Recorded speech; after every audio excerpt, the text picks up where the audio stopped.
नमस्कार सभी स्टूडेंट का स्वागत है केमिस्ट्री बाई रामनिवास सोयूवाल सर यूट्यूब चैनल पर। जैसा भी आपको पता है कि हमने 12th साइंस की रसायन विज्ञान की ऑनलाइन क्लासें स्टार्ट कर रखी हैं और उसी कड़ी में हमने रसायन विज्ञान का जो पहला चैप्टर है सॉलिड स्टेट यानी ठोस अवस्था, उसका अध्ययन हमने कंप्लीट कर लिया है। और उसी कड़ी में हम आज जो सेकंड चैप्टर है सॉल्यूशन यानी विलयन, इसका अध्ययन करने वाले हैं। यानी अपन सॉल्यूशन चैप्टर को स्टार्ट करेंगे। यानी आज हमारा सॉल्यूशन चैप्टर का पहला पार्ट होगा। देखो सॉल्यूशन जो चैप्टर है ये 3 मार्क्स का है। यानी अपन कह सकते हैं कि बोर्ड एग्जाम में इस चैप्टर में से 3 अंकों के क्वेश्चन पूछे जाएंगे। तो ये चैप्टर 3 मार्क्स का है। आज का हमारा जो पहला वीडियो है ये अपन कह सकते हैं कि विलयन का जो इंट्रोडक्शन है उसके ऊपर आधारित रहेगा। यानी हम इसमें देखेंगे कि विलयन कहते किसे हैं, विलयन में कौन कौन से घटक होते हैं, विलयनों का वर्गीकरण कैसे करते हैं, किन आधारों पर विलयन को डिवाइड किया गया है। तो इन सब बातों का अध्ययन हम इस पार्ट फर्स्ट में करने वाले हैं।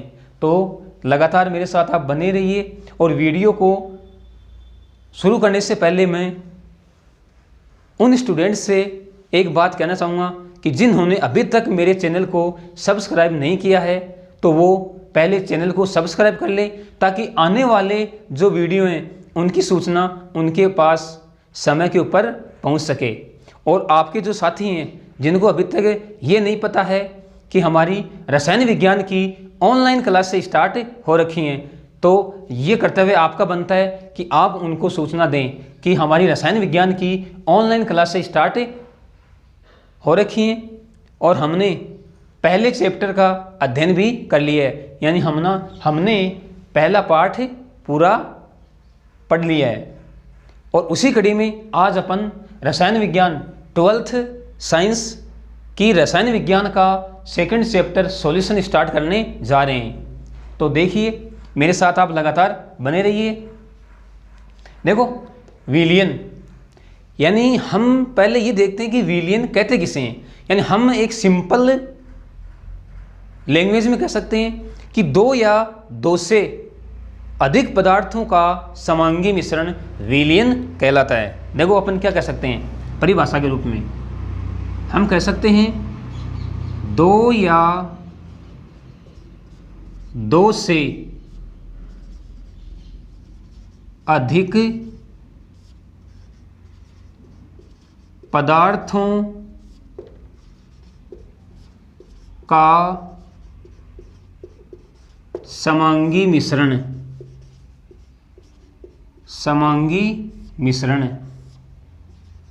विलयन कहलाता है। विलयन कहलाता है।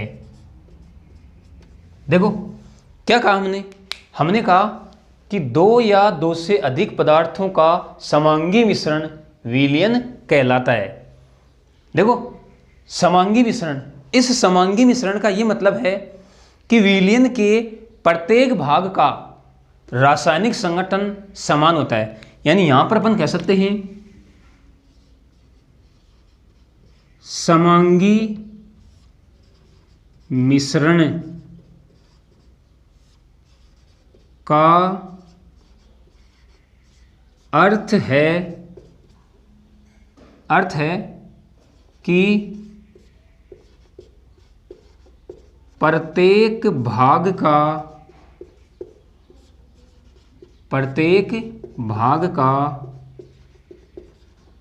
रासायनिक संगठन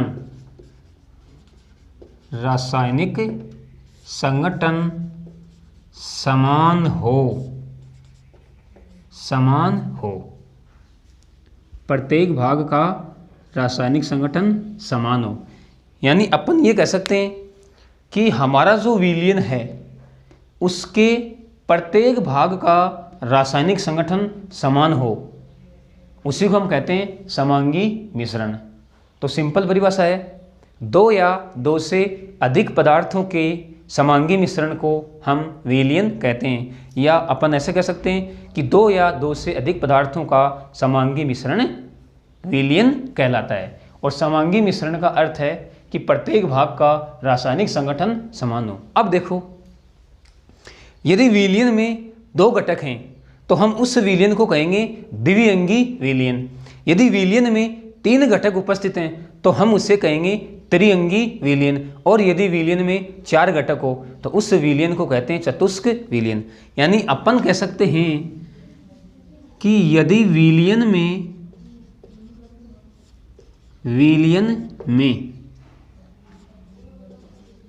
दो घटक, देखो घटक कह सकते हैं या अवयव कह सकते हैं, दो घटक उपस्थित हैं तो उस विलयन को कहेंगे द्विअंगी विलयन। क्या कहेंगे? द्विअंगी विलयन। यदि विलयन में तीन घटक उपस्थित हो, अपन ऐसा कह सकते हैं तीन घटक प्रेजेंट हो, तीन घटक घुले हुए हो या तीन घटक उपस्थित हो, तो उस विलयन को कहेंगे त्रिअंगी विलयन। क्या कहेंगे? त्रिअंगी विलयन। और यदि विलयन में चार घटक उपस्थित हैं, घटक बोल दो अवयव बोल दो एक ही बात है, तो उसे कहेंगे चतुष्क विलयन। क्या कहा हमने? यदि विलयन में दो घटक उपस्थित हैं तो वह द्विअंगी विलयन। क्या कहेंगे? द्विअंगी विलयन। यदि विलयन में तीन घटक उपस्थित हैं तो उसे कहेंगे त्रिअंगी विलयन। और यदि विलयन में चार घटक उपस्थित हैं तो उसे हम कहेंगे चतुष्क विलयन। अब देखो, हमारा जो चैप्टर है सॉल्यूशन विलयन, यानी हम इस चैप्टर में अध्ययन करेंगे द्विअंगी विलयनों का। किसका करेंगे? द्विअंगी विलयनों का। यानी दो घटक उपस्थित होंगे। हमारा जो चैप्टर है सॉल्यूशन, हम इसमें द्विअंगी विलयनों का अध्ययन करेंगे। अब देखो, अब हमें ये पता हो गया है कि द्विअंगी विलयन है, इसका मतलब उसमें दो घटक उपस्थित हैं। अब ये दो घटक कौन कौन से हैं, इनकी चर्चा हम करते हैं। देखो, हम कह सकते हैं कि द्विअंगी विलयन में दो घटक उपस्थित होते हैं, और वो दो घटक कौन से होंगे? यानी हम कह सकते हैं द्विअंगी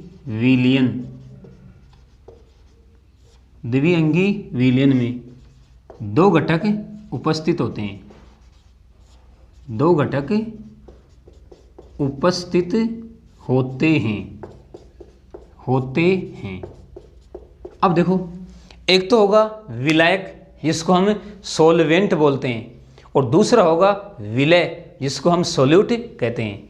तो देखो, पहले बात कर रहा हूं मैं विलायक की, विलायक जिसको हम सॉल्वेंट कहते हैं। अब देखो, विलायक किसे कहते हैं?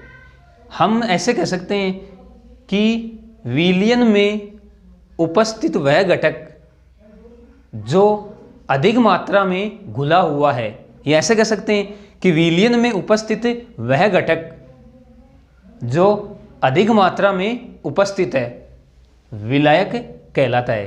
क्या कहेंगे? देखो, ऐसे कह सकते हैं विलयन का वह घटक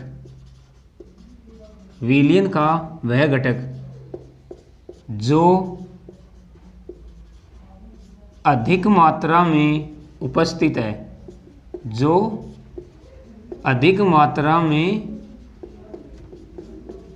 उपस्थित है, विलायक कहलाता है। विलायक कहलाता है। यानी सीधा सा इसका मतलब यही है कि जो घटक ज़्यादा मात्रा में प्रेजेंट है वह विलायक कहलाता है। दूसरा घटक ले मैं, जिसको हम बोलेंगे विलय। क्या बोलेंगे? विलय, यानी सोल्यूट।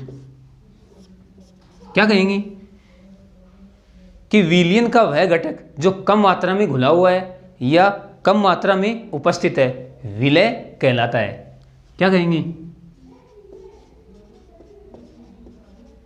विलयन का वह घटक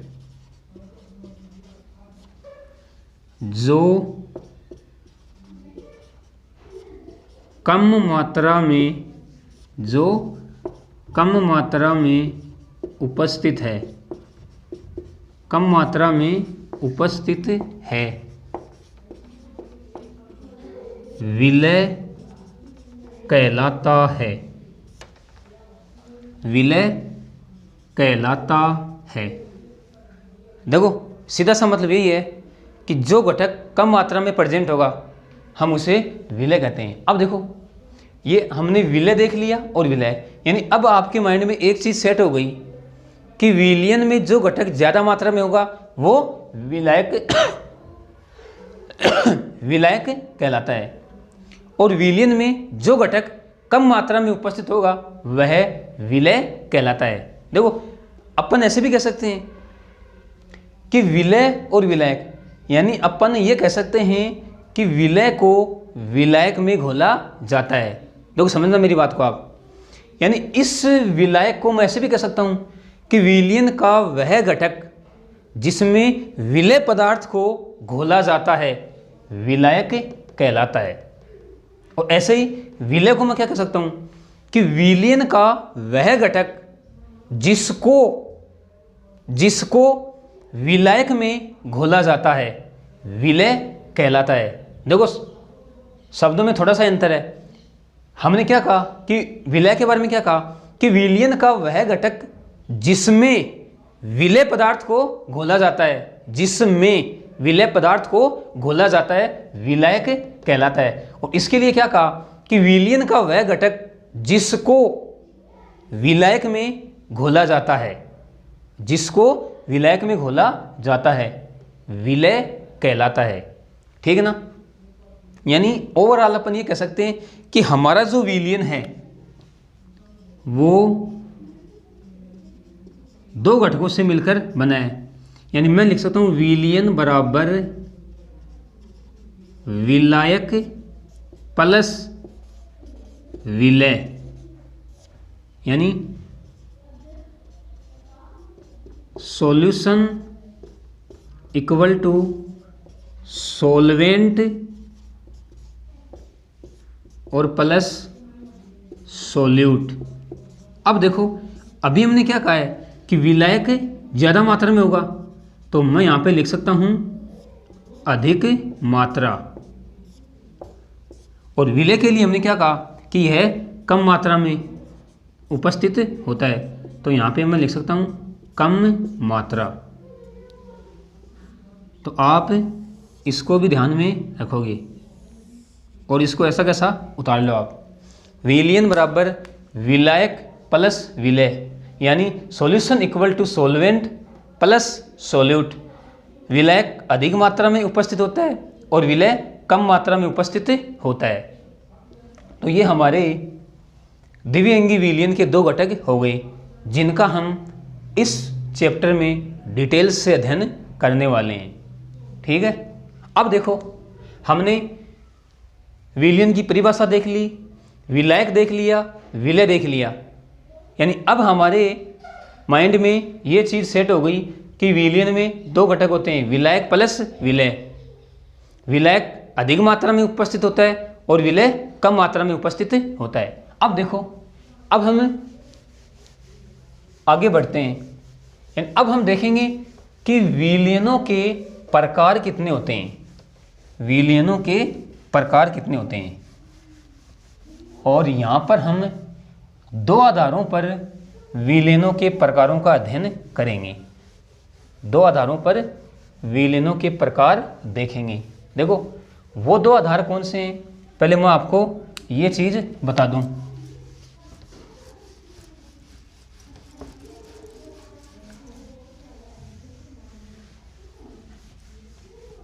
देखो यहाँ पर अपन दो आधार कौन से लेंगे, अपन लेंगे दो आधार, एक तो विलायक की भौतिक अवस्था के आधार पर विलयनों के प्रकार, दूसरा हमारा आधार रहेगा विलय व विलायक दोनों की भौतिक अवस्थाओं के आधार पर विलयनों के प्रकार। लेकिन इन दो आधारों से पढ़ने से पहले, इन दो आधारों को पढ़ने से पहले मैं आपको विलय की मात्रा के आधार पर विलयनों के प्रकार बता रहा हूँ सामान्य जानकारी के लिए।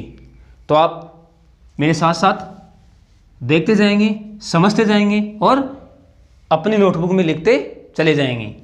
देखो मैं आपको बता रहा हूँ पहले विलय पदार्थ की मात्रा के आधार पर, मात्रा के आधार पर विलयनों के प्रकार, विलयनों के प्रकार। विलय पदार्थ की मात्रा के आधार पर विलयनों के प्रकार। केवल आपको सामान्य जानकारी के लिए ये प्रकार मैं बता रहा हूँ, आप इनको भी ध्यान में रखेंगे। देखो विलय पदार्थ की मात्रा के आधार पर विलयनों को हम जनरली 4 भागों में डिवाइड करते हैं। पहला ले रहा हूँ मैं तनु विलयन, तनु विलयन, यानी हम इसको कह सकते हैं डाइल्यूट सॉल्यूशन। क्या कह सकते हैं? डाइल्यूट सॉल्यूशन, तनु विलयन। देखो तनु विलयन किसे कहेंगे हम देख रहे हैं विलय पदार्थ की मात्रा के आधार पर, यानी अपन ऐसा कह सकते हैं कि वह विलयन जिसमें विलय पदार्थ की मात्रा विलायक की तुलना में कम घुली हुई हो। सिंपल है, देखो क्या कहेंगे, वह विलयन जिसमें विलय पदार्थ, विलय पदार्थ की मात्रा, की मात्रा विलायक की तुलना में, यहां लिख रहा हूं मैं, विलायक की, विलायक की तुलना में कम घुली हुई हो, कम घुली हुई हो, तनु विलयन कहलाता है, तनु विलयन कहलाता है। देखो क्या कहा, वह विलयन जिसमें विलय पदार्थ, विलय पदार्थ की मात्रा विलायक की तुलना में कम घुली हुई हो, तनु विलयन कहलाता है। सीधा सा मतलब यही है, यदि विलयन में विलय पदार्थ की मात्रा विलायक की तुलना में कम है, कम घुली हुई है, तो हम उसे क्या बोलेंगे, तनु विलयन। दूसरा मैं ले रहा हूं सांद्र विलयन, सांद्र विलयन, इसको हम बोलेंगे कंसंट्रेट या कंसंट्रेटेड सॉल्यूशन। क्या बोलेंगे, कंसंट्रेट या कंसंट्रेटेड भी इसको बोल सकते हैं। अब देखो इसमें क्या होगा, इसमें हम ऐसे कहेंगे कि वह विलयन जिसमें विलय पदार्थ की मात्रा विलायक की तुलना में अधिक घुली हुई हो। अरे अगर विलायक ज़्यादा मात्रा में घुला हुआ है तो हम उसे ही क्या बोलेंगे, सांद्र विलयन। तो क्या कह सकता हूं, वह विलयन जिसमें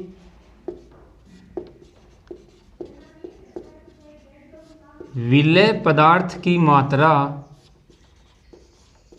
विलय पदार्थ की मात्रा विलायक की तुलना में, विलायक की तुलना में अधिक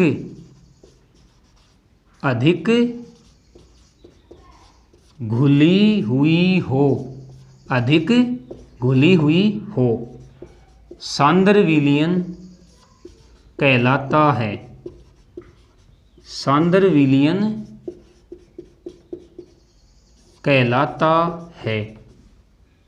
देखो यहाँ पर विलय की अधिक मात्रा और यहाँ पर विलय की कम मात्रा, यानी अपन सिंपल शब्दों में कह सकते हैं कि अगर विलयन में विलय पदार्थ विलय की तुलना में ज़्यादा मात्रा में घुला हुआ होता है तो उस विलयन को हम सांद्र विलयन कहते हैं। देखो तीसरा जो प्रकार है उसे हम कहते हैं संतृप्त, संतृप्त विलयन, यानी हम इसको कह सकते हैं सैचुरेटेड, सैचुरेटेड सॉल्यूशन।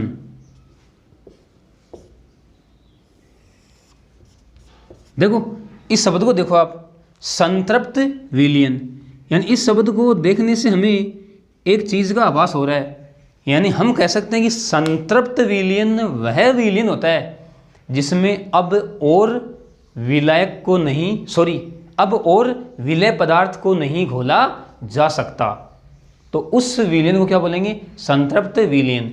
यानी विलयन क्या हो गया है? संतृप्त हो गया है। अब हम और अधिक विलय को उसमें नहीं घोल सकते, तो देखो अपन क्या कह सकते हैं? अपन ऐसे कह सकते हैं कि वह विलयन जिसमें किसी निश्चित ताप पर विलायक की निश्चित मात्रा में विलय पदार्थ की अधिकतम मात्रा घुली हुई हो, उसे हम संतृप्त विलयन कहते हैं। देखो क्या कहेंगे? हम कह सकते हैं वह विलयन जिसमें किसी निश्चित ताप पर, किसी निश्चित ताप पर विलायक की निश्चित मात्रा में, विलायक की निश्चित मात्रा में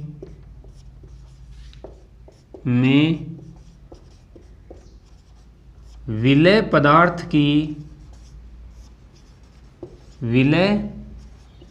की अधिकतम मात्रा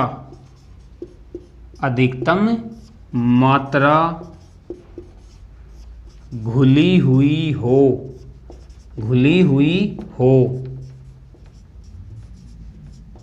संतृप्त विलयन कहलाता है। संतृप्त विलयन कहलाता है। देखो सीधा सा मतलब यही है कि वह विलयन जिसमें किसी निश्चित ताप पर विलायक की निश्चित मात्रा में विलय पदार्थ की अधिकतम मात्रा घुली हुई हो संतृप्त विलयन कहलाता है। यानी हम इसको ऐसे कह सकते हैं कि अब इसमें और विलय पदार्थ को नहीं घोला जा सकता, विलयन क्या बन गया है? संतृप्त।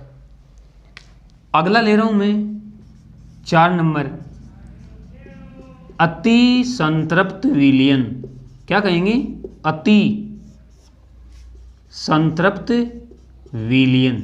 देखो इसको हम या तो कह सकते हैं सुपर सैचुरेटेड, या हम इसको कह सकते हैं हाइपर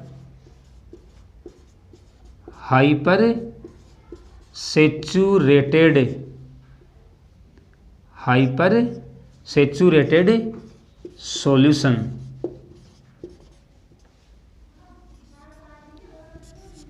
देखो अति संतृप्त विलयन किसे कहेंगे? देखो नाम से पता हो रहा है अति संतृप्त, यानी हमने इसमें संतृप्त अवस्था के बाद में और अधिक विलय पदार्थ घोल दिया है, तो क्या बन गया? अति संतृप्त विलयन। यानी अपन क्या कह सकते हैं, अपन कह सकते हैं कि वह विलयन जिसमें किसी निश्चित ताप पर उस विलयन की संतृप्त अवस्था के लिए आवश्यक मात्रा से अधिक मात्रा में विलय पदार्थ घुला हुआ है, तो उसे हम बोलेंगे अति संतृप्त विलयन। देखो क्या कह सकते हैं, हम कह सकते हैं कि वह विलयन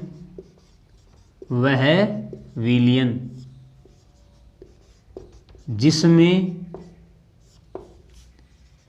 किसी निश्चित ताप पर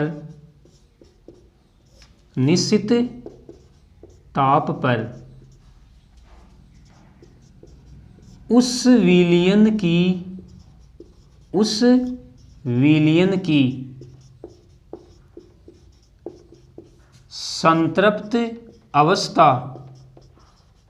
संतृप्त अवस्था के लिए आवश्यक मात्रा से अधिक मात्रा में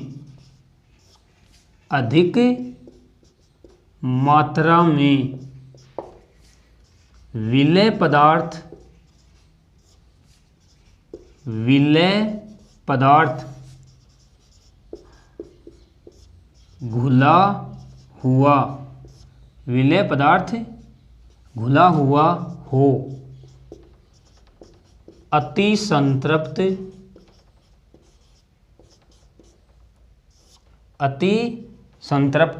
विलयन कहलाता है। अति संतृप्त विलयन कहलाता है। देखो वह विलयन जिसमें किसी निश्चित ताप पर उस विलयन की संतृप्त अवस्था के लिए आवश्यक मात्रा से अधिक मात्रा में विलय पदार्थ घुला हुआ है या विलय पदार्थ उपस्थित है, तो उस विलयन को क्या कहेंगे, अति संतृप्त विलयन। अब देखो अति संतृप्त विलयन बन तो गया, लेकिन ये अस्थायी होता है, यानी अपन कह सकते हैं कि अति संतृप्त विलयन मित स्थायी होता है। क्या बोलेंगे, मित स्थायी का मतलब कुछ पल के लिए ही ये बनता है और थोड़े समय पश्चात जो विलय पदार्थ की अधिक मात्रा घुली हुई है ये विलयन से अलग हो जाती है और यह विलयन संतृप्त विलयन में चेंज हो जाता है। संतृप्त विलयन में बदल जाता है। क्या कहा मैंने ये कहा कि अति संतृप्त विलयन मित स्थायी होता है, यानी कुछ पल के लिए यह बनता है और इसमें से जो विलय पदार्थ की अधिक मात्रा घुली हुई है वो विलयन से अलग हो जाएगी और अति संतृप्त विलयन संतृप्त विलयन में चेंज हो जाता है। तो देखो मैंने आपको सिंपल जानकारी के लिए विलय पदार्थ की मात्रा के आधार पर विलयनों के प्रकार बताए हैं। पहला मैंने बताया आपका तनु विलयन, दूसरा सांद्र विलयन, तीसरा संतृप्त विलयन और चौथा अति संतृप्त विलयन। तनु में हमने क्या कहा कि वह विलयन जिसमें विलय पदार्थ की मात्रा विलायक की तुलना में कम घुली हुई हो तनु विलयन कहलाता है। सांद्र में हमने क्या कहा कि वह विलयन जिसमें विलय पदार्थ की मात्रा विलायक की तुलना में अधिक घुली हुई हो तो वह सांद्र विलयन कहलाता है।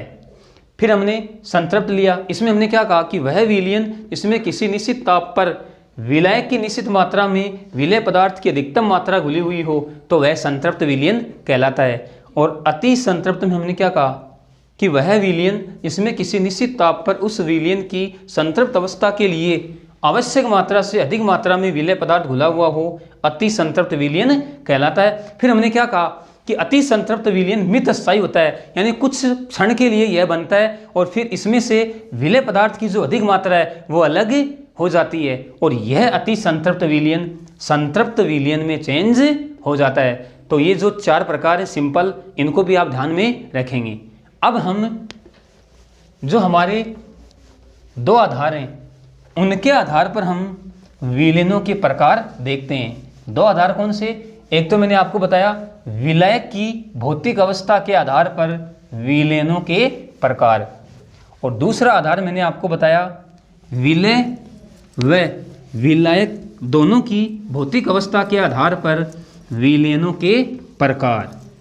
यानी अब जो हमारी है मेन हेडिंग अब हम ले रहे हैं, वो तो मैंने आपको सिर्फ सिंपल जानकारी के लिए विलय पदार्थ की मात्रा के आधार पर विलयनों के प्रकार बताए थे। तो अब हमारी जो अगली हेडिंग है, जिसको हम मेन हेडिंग कह सकते हैं, वो ले रहा हूँ मैं। यानी हम कह सकते हैं विलयनों के प्रकार, विलयनों के प्रकार। और ये प्रकार हम देखेंगे दो आधारों पर। उसमें से मैं पहला आधार ले रहा हूँ विलायक की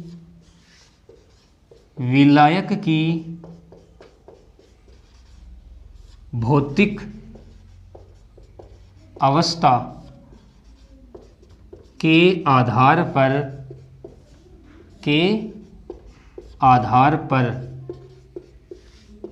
विलयनों के प्रकार, विलयनों के प्रकार। विलायक की भौतिक अवस्था के आधार पर विलयनों के प्रकार। देखो अपन कह सकते हैं कि विलायक की भौतिक अवस्था के आधार पर विलयन तीन प्रकार के होते हैं। कितने प्रकार के? यहां लिख सकता हूं मैं, तीन प्रकार। और वो तीन प्रकार कौन से हैं देखते हैं। देखो पहला होगा हमारा, ABC लिख रहा हूं मैं इनको, गैसीय विलयन। कौन सा होगा? गैसीय विलयन। यानी हम इसको कह सकते हैं गैसियस सॉल्यूशन। क्या कह सकते हैं? Gaseous solution.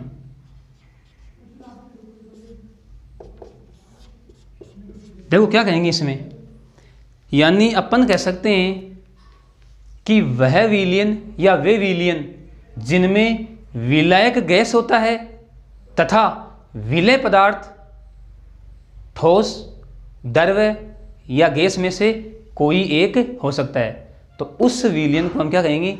गैसीय विलयन। देखो हम यहाँ पे कह सकते हैं कि यहाँ पर विलायक क्या होगा? यहाँ पर विलायक तो होगा गैस, और विलय की बात करूं तो विलय ठोस हो सकता है, द्रव्य हो सकता है, या फिर गैस भी हो सकता है। क्या कहा? विलायक गैस, विलय ठोस, द्रव्य या गैस में से कोई सा भी हो सकता है, तो उस विलयन को हम क्या कहेंगे? गैसीय विलयन। अब देखो मैं ले रहा हूं B पार्ट, द्रव्य विलयन। द्रव्य विलयन यानी हम कह सकते हैं लिक्विड सॉल्यूशन, लिक्विड सॉल्यूशन। अब देखो यहाँ पे क्या कह सकते हैं, यहाँ पर विलायक द्रव्य होगा और विलय पदार्थ ठोस, द्रव्य, गैस में से कोई एक हो सकता है। तो यहाँ पर मैं लिख सकता हूँ विलायक। विलायक तो क्या होगा? द्रव्य। और विलय की बात करूँ तो ठोस, द्रव्य या फिर गैस, कोई सा भी एक हो सकता है। तो सीधा सा मतलब यही है, यदि विलायक द्रव्य है तो वह द्रव्य विलयन कहलाता है। विलय ठोस भी हो सकता है, द्रव्य भी हो सकता है और गैस भी हो सकता है। सी पार्ट, ठोस विलयन। ठोस विलयन यानी हम कह सकते हैं सॉलिड सॉल्यूशन। अब देखो ठोस में क्या होगा, ठोस में जो विलायक है वो क्या होगा, ठोस होगा, और जो विलय है वो ठोस हो सकता है या फिर द्रव हो सकता है या फिर गैस हो सकता है। सीधा सा मतलब यही है, यदि विलायक ठोस है ना तो वह ठोस विलयन कहलाता है। विलय उसमें ठोस भी हो सकता है, द्रव भी हो सकता है और गैस भी हो सकता है। तो देखो हमने पहला जो आधार लिया था विलायक की भौतिक अवस्था के आधार पर विलयनों के प्रकार, 3 प्रकार थे, गैसीय विलयन, द्रव विलयन और ठोस विलयन। गैसियस सॉल्यूशन, लिक्विड सॉल्यूशन और सॉलिड सॉल्यूशन। गैसीय में हमने क्या कहा कि विलायक गैस होगा और विलय पदार्थ ठोस भी हो सकता है, द्रव भी हो सकता है और गैस भी। द्रव विलयन में हमने क्या कहा कि विलय क्या होगा, द्रव है, लेकिन विलय पदार्थ ठोस हो सकता है, द्रव हो सकता है और गैस हो सकता है। और ठोस विलयन में हमने क्या कहा कि विलायक ठोस होता है, विलय पदार्थ ठोस हो सकता है, द्रव हो सकता है और गैस हो सकता है। बात सीधी सी ये है, विलायक की अवस्था को आपको ध्यान में रखना है। विलायक गैस तो गैस से विलयन, विलायक द्रव तो विलयन द्रव विलयन, और अगर विलायक ठोस तो विलयन ठोस विलयन। तो ये हमने पहला आधार देख लिया। अब ले रहा हूं मैं दूसरा आधार। दूसरा आधार मोस्ट इंपोर्टेंट है, पहले कह रहा हूं मैं आपको, बोर्ड एग्जाम की तरफ से भी most important, very very most important. तो ध्यान से आप पूरे कंसंट्रेट होके देखेंगे आप। और दूसरा आधार कौन सा है, दूसरा आधार है हमारा विलय व विलायक, विलय व विलायक की भौतिक अवस्था के आधार पर विलयनों के प्रकार। तो ध्यान से आप मेरे साथ साथ देखते जाएंगे। मैं लिख रहा हूं यहां पे दूसरा आधार, विलय व विलायक की भौतिक अवस्था के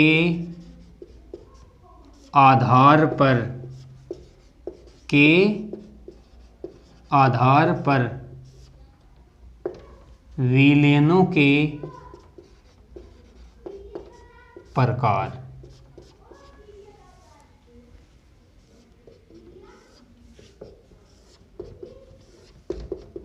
क्या कहा मैंने कि ये जो आधार है ये मोस्ट इंपॉर्टेंट है, तो आप इसके ऊपर स्टार लगा लो। अब देखो अपन कह सकते हैं कि विलय व विलायक की भौतिक अवस्था के आधार पर विलयन 9 प्रकार के होते हैं। कितने प्रकार के, 9 प्रकार के। और इन 9 प्रकारों को हम एक सारणी की सहायता से देखेंगे, एक टेबल की सहायता से। देखो मैं कॉलम बना रहा हूं। पहला जो कॉलम होगा वो होगा विलयन, अपन कह सकते हैं विलयन का प्रकार, विलयन का प्रकार पहला जो कॉलम है। दूसरा कॉलम होगा हमारा विलय का,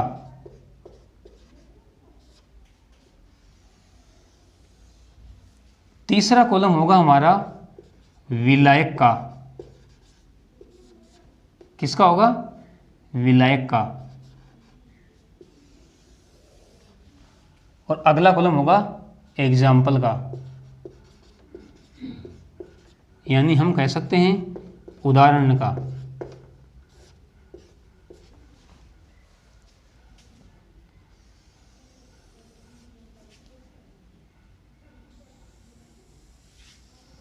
तो मेरे साथ साथ आप ध्यान से देखते जाएंगे। देखो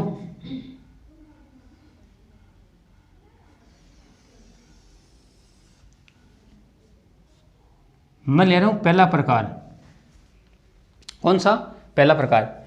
और पहला प्रकार ले रहा हूँ मैं गैस का गैस में विलयन।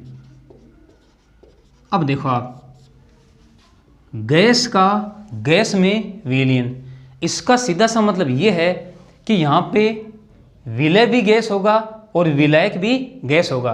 तो मैं लिख सकता हूँ यहाँ पे विलय में गैस और विलायक में भी क्या आएगा? गैस। अब देखो एग्जाम्पल की बात करूँ मैं, तो कोई भी दो गैसें होंगी वो गैस का गैस में क्या होंगी? विलयन।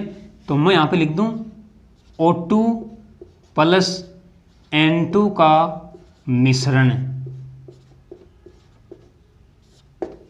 O2 व N2 का मिश्रण। या अपन ऐसे कर सकते हैं कि वायु भी क्या है? गैस का गैस में विलयन है। तो पहला हमारा हो गया गैस का गैस में विलयन। दूसरा मैं ले रहा हूं यहां पे द्रव्य का गैस में विलयन। द्रव्य का गैस में विलयन। क्या कहा? द्रव्य का गैस में विलयन। इसका मतलब ये है कि द्रव्य तो क्या होगा? विलय, और गैस क्या होगी? विलायक। तो मैं कह सकता हूं यहां पे विलय तो क्या है? द्रव्य, और विलायक क्या है? गैस। विलय तो द्रव्य और विलायक गैस। अब देखो अगर एग्जाम्पल की बात करूं मैं, तो मैं लिख सकता हूं example N2 plus chloroform CHCl3 का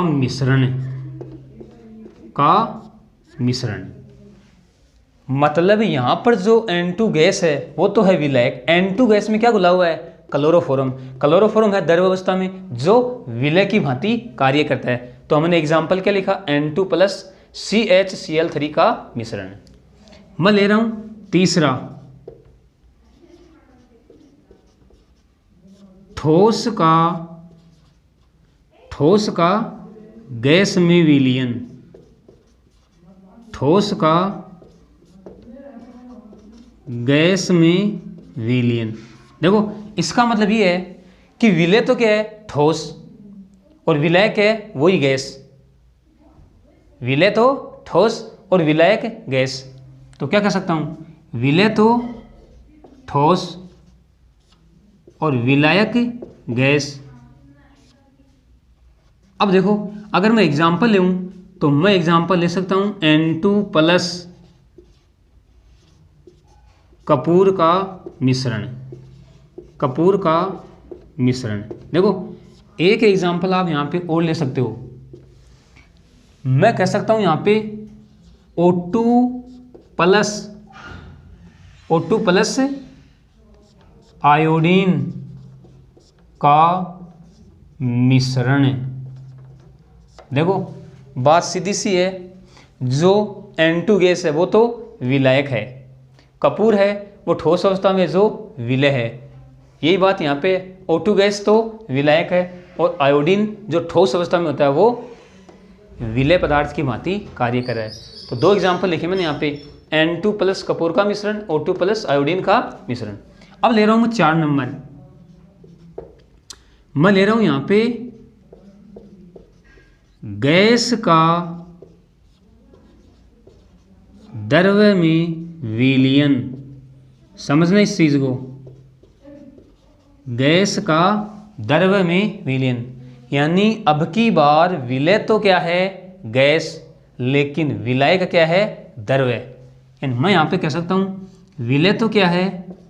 गैस, और विलायक क्या है? द्रव्य। अरे बात सीधी सी ये है कि द्रव्य में गैस घुली हुई है। और एग्जाम्पल हम कह सकते हैं, आप गैस का द्रव्य में विलयन, इसके एग्जाम्पल आप दैनिक जीवन में भी देखते हो। जैसे मैं यहाँ पे लिख दूं जल में घुली हुई O2 गैस। जल में घुली हुई O2 गैस। एक एग्जाम्पल तो आप ये ले सकते हो। दूसरा एग्जाम्पल आप ले सकते हो जल में घुली हुई, जल में घुली हुई CO2 गैस, इसको हम सोडा वाटर भी बोलते हैं, सोडा वाटर। देखो आपने शीतल पेय पदार्थ जो ठंडी बोतलें हैं वो आपने देखी हैं। जब हम उस शीतल पेय की पदार्थ को खोलते हैं, उसका ढक्कन खोलते हैं, तो झाग के साथ जो गैस बाहर निकलती है वो क्या है? वो CO2 गैस तो होती है। तो हम कह सकते हैं कि जल में घुली हुई CO2 गैस, जिसको हम सोडा वाटर भी कहते हैं। अब देखो अगला प्रकार मैं ले रहा हूं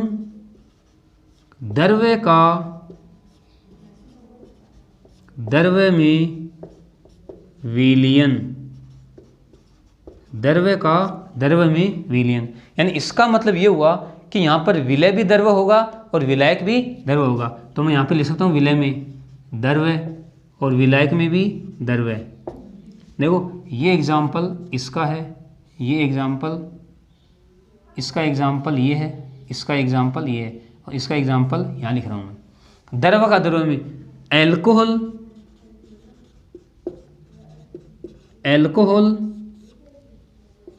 व जल का मिश्रण, एल्कोहल व जल का मिश्रण। एल्कोहल भी द्रव अवस्था में होता है और जल भी लिक्विड ही है, तो एल्कोहल व जल का मिश्रण। 6 नंबर ले रहा हूं मैं, ठोस का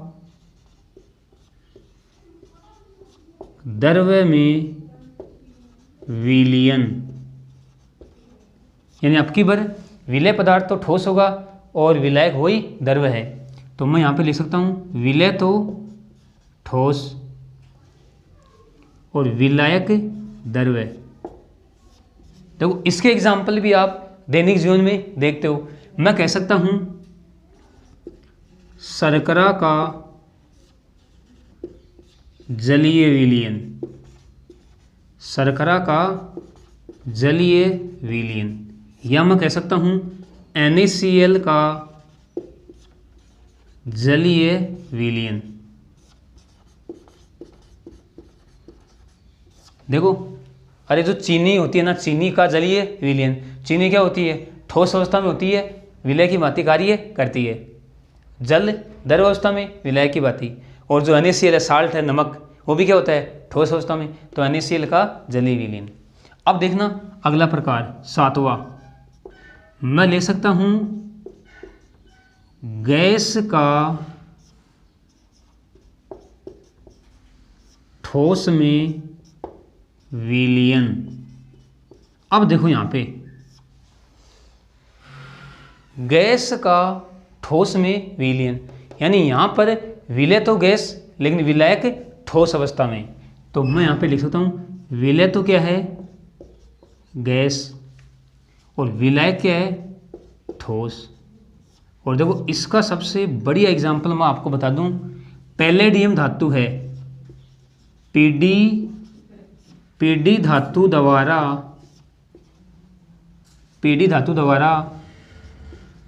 H2 गैस का अधिशोषण।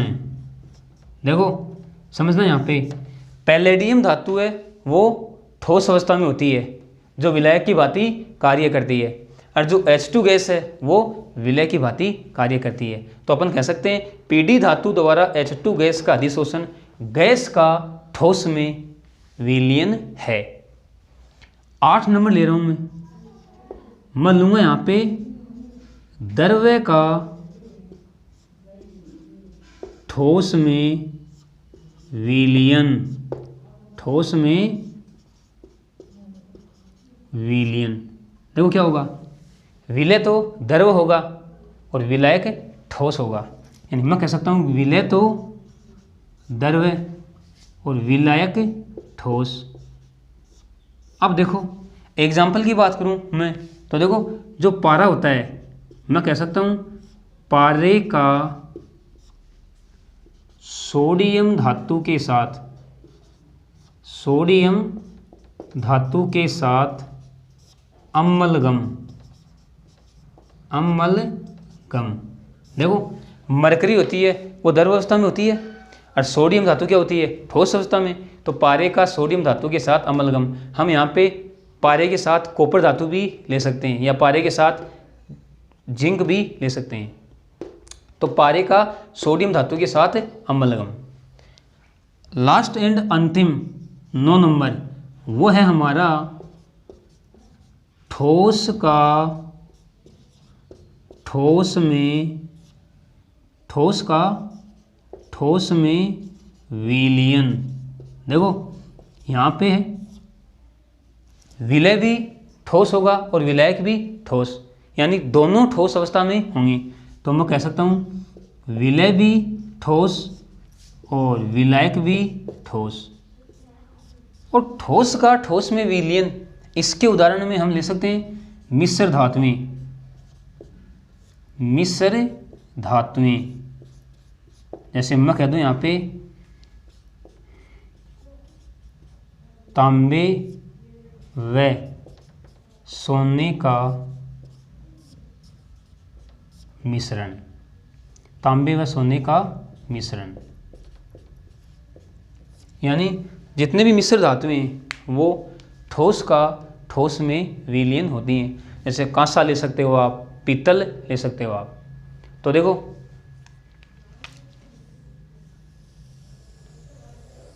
हमने विलय व विलायक की भौतिक अवस्था के आधार पर विलीनों के प्रकार देख लिए। 9 प्रकार के हमने देखे। गैस का गैस में विलीन, द्रव का गैस में विलीन, ठोस का गैस में विलीन, गैस का द्रव में विलीन, द्रव का द्रव में विलीन, ठोस का द्रव में विलीन, गैस का ठोस में विलीन, द्रव का ठोस में विलीन और ठोस का ठोस में विलीन। हमने विलय और विलायक की भौतिक अवस्था भी देख ली और इनके एग्जाम्पल भी हमने देख लिए। अब देखो आप एक चीज़ साफ साफ दिखाई दे रही है आप इस सारणी को देखने से। अभी हमने जस्ट इससे पहले आधार पहला पढ़ा था कि विलायक की भौतिक अवस्था के आधार पर विलयनों के 3 प्रकार हैं। तो देखो आप फर्स्ट, सेकंड, थर्ड, इन तीनों प्रकारों को आप गौर से देखो। आपको एक चीज़ दिखाई दे रही है, यानी इन तीनों प्रकार के विलयनों में विलायक है गैस गैस गैस। तो अभी हमने क्या कहा जस्ट पहले कि यदि विलायक गैस है तो विलयन क्या होगा, गैसीय विलयन। तो हम फर्स्ट, सेकंड, थर्ड इन तीनों विलयनों को गैसीय विलयन की कैटेगरी में रख सकते हैं। क्या कह सकते हैं, गैसीय विलयन। क्यों रखा, क्योंकि तीनों में ही विलायक गैस गैस गैस है। और हमने ये भी कहा था वहाँ पे कि विलय गैस द्रव ठोस कोई सा भी हो सकता है। तो ये तीनों प्रकार गैसीय विलयन की श्रेणी में आते हैं। अब देखो आप 4, 5, 6 को देखो आप 4, 5, 6 को देखो आप।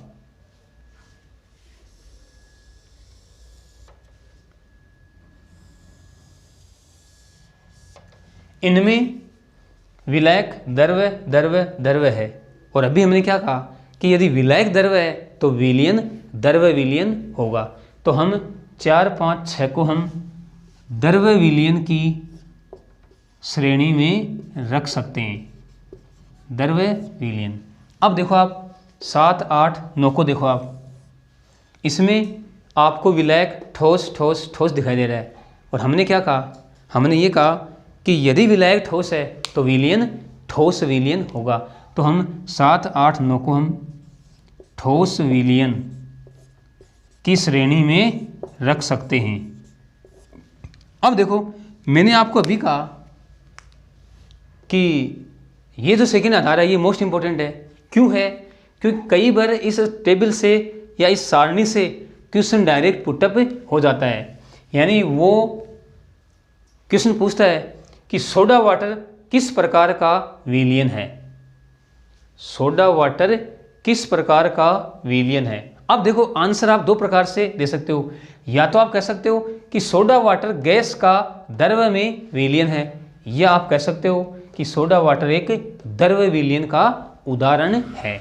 2 प्रकार से आप उत्तर दे सकते हो।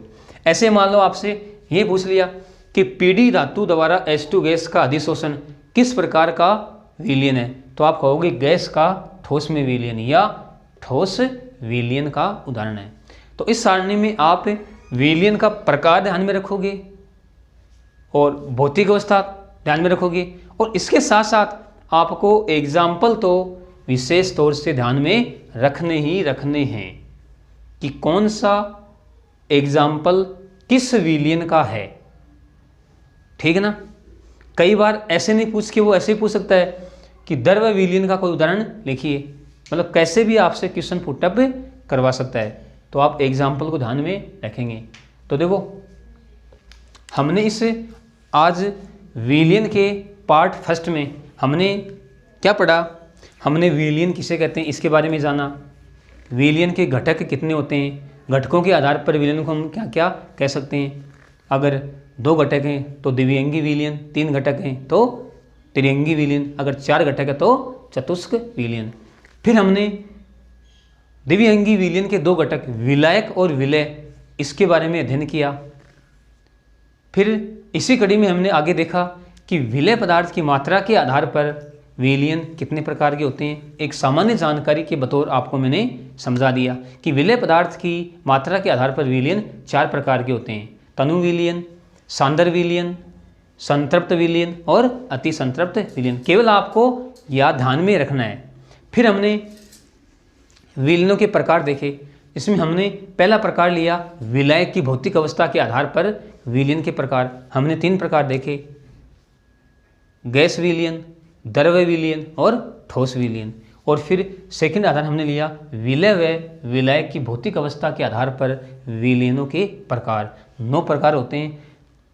इन 9 प्रकारों को हमने इस टेबल की सहायता से अच्छी तरीके से डिटेल से हमने इनका अध्ययन किया। तो आज की हमारी ये क्लास यहीं तक रहेगी। आगे जो हमारी यानी जो नेक्स्ट क्लास होगी, अपन कह सकते हैं कि हमारा जो पार्ट सेकंड होगा, हम उसमें पढ़ेंगे विलयन की सांद्रता, यानी विलयन की सांद्रता की कौन कौन सी इकाइयाँ होती हैं। इन सब बातों का अध्ययन हम पार्ट सेकंड में करेंगे। तो आज के लिए इतना ही, धन्यवाद।